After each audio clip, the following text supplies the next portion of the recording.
کیا تم نے کبھی غور کیا ہے کہ ابراہیم کو حکم در حقیقت بیٹے کو قربان کرنے کا نہیں تھا؟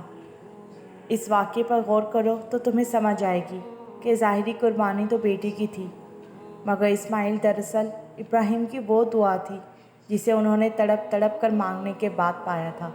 اور پتہ ہے، ابراہیم علیہ السلام کے لیے اللہ کا امتحان بیٹے کو قربان کرنے کا نہیں تھا، بلکہ سب سے زیادہ مانگی گئی اور سب سے زیادہ پسندیدہ دعا کو قربان کرنے کا تھا۔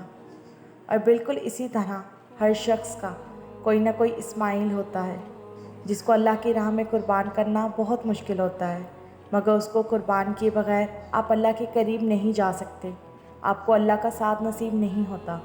کسی کا مال، کسی کی اولاد، کسی کا پیسہ اور کسی کا پیار اس کے لیے اسماعیل ہوتے ہیں۔ اور یقین رکھیں کہ دنیا میں آزمائش انہی لوگوں کے لیے ہے جنہیں اللہ چاہتا ہے۔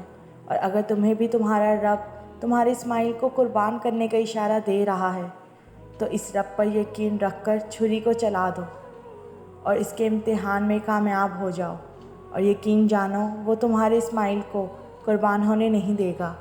تم بس ایک دفعہ، ایک بار اس کی رضا میں پوری طرح داخل ہو کر تو دیکھو، اور ایک بار بس اس کو تسلیم کر کے تو دیکھو، پھر وہ رب تمہارے بھی لاڈ اٹھائے گا۔ اس کے حکم کو ماننے کے لیے تمہیں اپنی انا بھی مارنا پڑے گی اور اپنا نفس بھی، کیونکہ شیطان اور نفس بار بار وسوسے ڈالتے ہیں اور تم بار بار تھکو گے۔ اور انتظار کرو اس وقت کا جب خوشی کے آنسو تمہارے گالوں کو تر کر دیں گے، اور یقین رکھو وہ تمہیں سن رہا ہے، اور وہ جس کو پسند کر لے اس کی کوئی خواہش کبھی بھی ادھوری رہ ہی نہیں سکتی۔ بس صبر رکھو اور اس کے معجزے دیکھو، اور بے شک اللہ سننے والا اور جاننے والا ہے۔